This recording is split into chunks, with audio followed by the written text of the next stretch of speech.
Kapag merong naninira sa iyo, kapag merong masama sa iyo, kapag dinidihado ka, di ba? Agad-agad nakahanda tayong sumugod. Hindi naman natin papabayaan na tayo'y apak-apakan lang. Hindi po ba? Hindi ko sila uurungan. Makikita nila ang tapang pong pakinggan.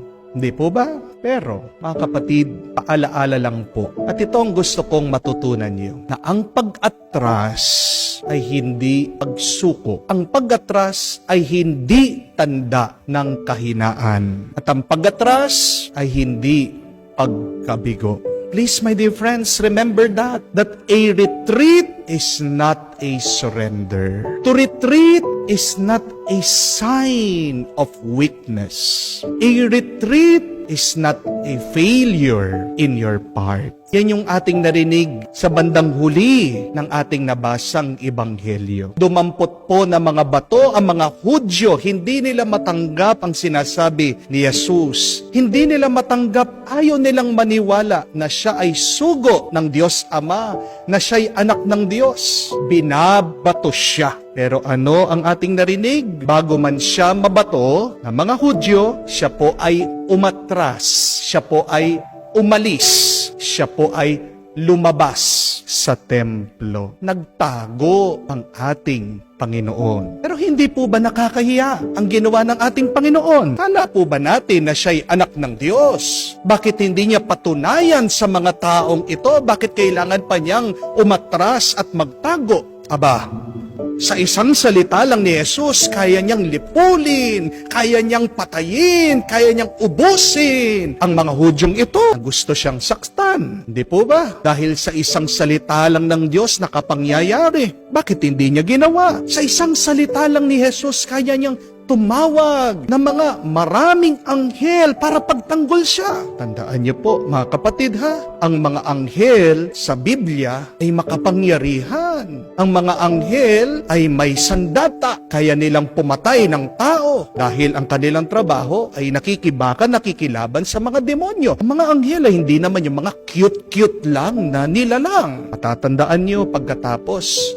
tinukso ng diablo ang ating Panginoon, dumating ang mga anghel para paglingkuran siya. Bakit hindi niya tinawag ang mga anghel para pagtanggol siya dito sa mga taong namamahiya sa kanya at may pagnanais na siya ay patayin? Mga kapatid, may magandang dahilan ang ating Panginoon. Bakit umatras siya? Bakit nagtago siya? Kailangan din nating matutunan at sundan sa ating pang-araw-araw na buhay. Una, umatras si Jesus dahil umiwas siyang masaktan. Kahit na malakas si Jesus, dahil tao pa rin siya. Tandaan niyo po ha, pag binato siya, dudugo pa rin siya.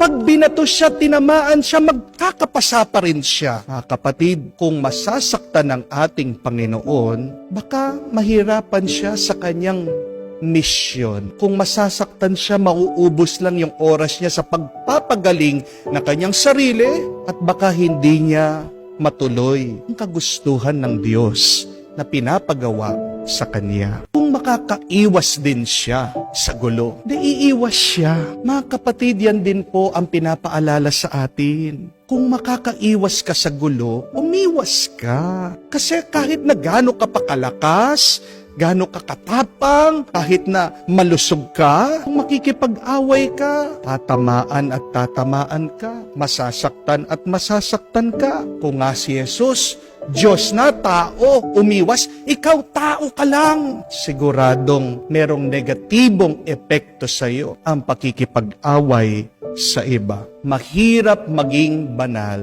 mahirap gumawa ng mabuti at magmahal kung ikaw ay may pinagdadaan ng sakit at hapdi. So my dear friends, prioritize your peace rather than being right.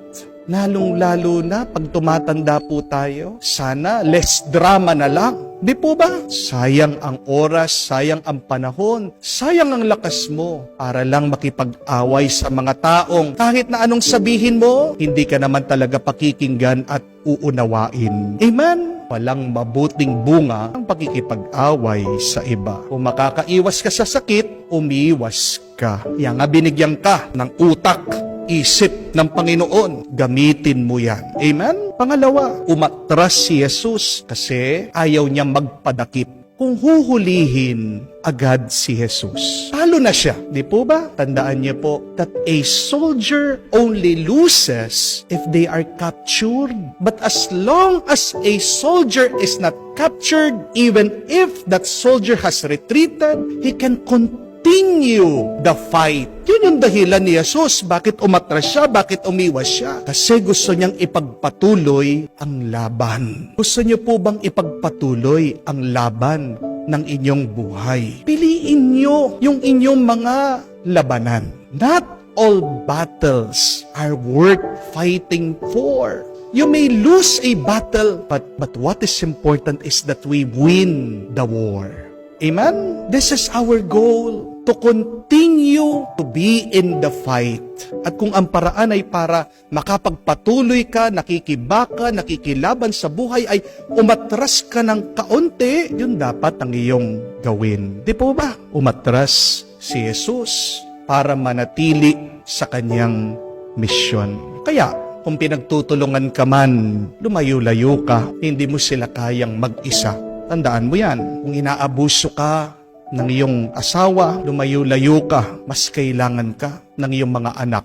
Kung mainit ang ulo ng iyong kaharap, miwas-iwas ka. Hindi mo alam, meron dalang barilyan at baka mapatay ka niya. Sinong kawawa o hindi ikaw, tang pamilya mo? Mga kapatid, hindi nakakahiya ang pag-atras kung ito naman ay para sa iyong pagtatagumpay bandang huli. Pangatlo, umatras po si Jesus kasi nagpalamig muna siya. Sa labanan, kailangan din po nating umatras para magpalakas. Retreating is recharging. To retreat means to regroup. To retreat means you should plan how you can have a victory in your life. Tandaan niyo po, huwag kang makikilaban na mainit ang ulo mo dahil ang galit siyang talo. Pag hindi mo hawak ang iyong kaisipan at nalulunod yan sa galit at inis, hindi ka makakapag-isip ng matino. At ang taong hindi nag-iisip ng matino, siguradong talo. Tingnan niyo po ang pana. Kailangan niyo muna pong iunat paatras para pag binitawan mo ang pana, malayo ang mararating.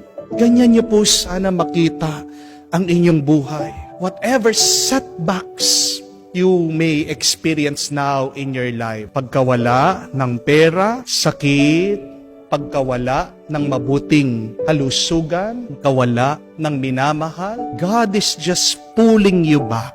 Remember that.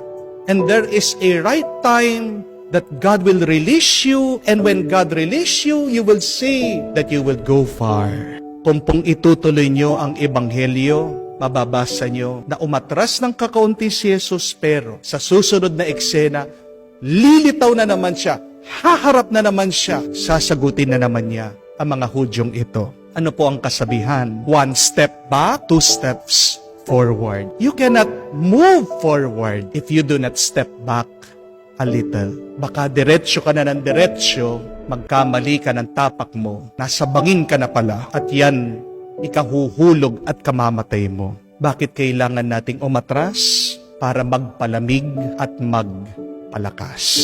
Amen? Mga kapatid, huwag po tayong matakot na umatras. Huwag mong ikahiya ang iyong pag-iwas dahil minsan ang mga umaatras, sila pa ang mga nagwawagi bandang huli.